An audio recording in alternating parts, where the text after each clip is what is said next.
In other news at this hour, as world leaders discuss measures to keep a check on the destruction of resources due to climate change in Glasgow summit, the Arctic island of Greenland has decided to take the first step in joining the Paris Agreement. The government has banned future oil and gas exploration in the country. The island has also pledged to halt development of a large rare earth deposit in the south of the country. However, this decision is yet to be ratified by its parliament. A study found out that rapid melting of ice in Greenland has increased global flood risks. Greenland is a self-governing Arctic country of the Kingdom of Denmark. In Greenland, as you all know, dramatic climate changes are already visible. This affects the livelihood and biodiversity in Greenland. Greenland has taken an important step to halt all new oil and gas exploration licenses. In a few years, 90% of electricity produced in Greenland will be sustainable. The Prime Minister of Greenland has informed me on the government's decision to enter the Paris Agreement. Ladies and gentlemen, now is the time to choose our future, a brighter, greener future for the generations to come. The dispute over permits for fishing boats continues between France and the United Kingdom, though French President Emmanuel Macron stepped back from slapping immediate sanctions in Britain. A British trawler seized by France remains held at Normandy port.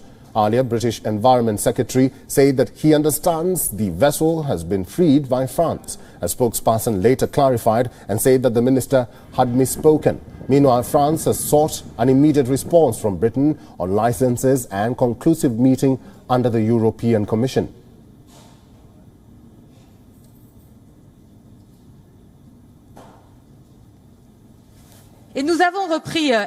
We have resumed negotiations since Friday night after a meeting with Prime Minister Boris Johnson and the President, and we have wished to allot an extra couple of days for negotiations. To be very clear, what are we expecting of them? We want a British response before tonight on a document detailing the conditions for obtaining licenses for the 14 vessels in the 612 nautical mile zone. We want to have a conclusive meeting organized tomorrow, presided by the European Commission. That's its role on replacement vessels. We also want Jersey to accept to reconsider the 13 vessels that France wishes to see obtained very quickly. And of course, we also want a precise calendar to tackle all the other topics, such as temporary licenses and technical measures.